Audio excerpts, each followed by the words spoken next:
Salut, ça faisait longtemps, n'est-ce pas? J'ai dû m'absenter un petit moment, mais on revient en grande pompe pour une nouvelle review. Aujourd'hui, les amis, on va parler de Weapons, ou Évanoui en français, même si je n'aime pas beaucoup ce nom. Weapons, c'est un film d'horreur qui est sorti au mois d'août dernier, qui nous parle de 17 enfants qui ont disparu pendant une nuit mystérieusement. Et le film, il tourne autour de ce mystère. Où sont les enfants? Pourquoi sont-ils partis? Qui aurait pu faire ça? Et aujourd'hui, on va parler des points positifs et des points négatifs du film.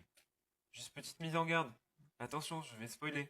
Donc si vous ne voulez pas être spoilé du film, partez vite, en courant. Sur ce, c'est parti. Dans ce film, il y a beaucoup de très bons points.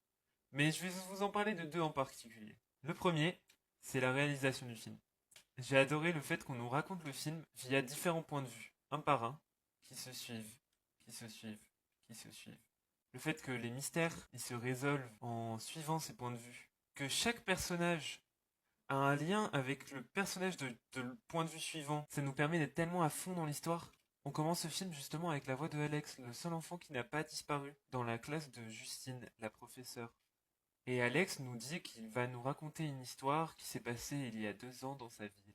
Et le fait que le film se termine via son point de vue, j'ai trouvé ça vraiment génial. La boucle est bouclée. Comment ne pas parler du jeu d'acteur de Josh Brolin et de Julia Garner, qui ont, je trouve, été excellents dans leur rôle. Pour Julia Garner, on ressentait de l'empathie envers son rôle, la professeure Justine, car elle se faisait harceler par les parents, car les parents se posaient la question de pourquoi c'était que dans sa classe que les enfants avaient disparu.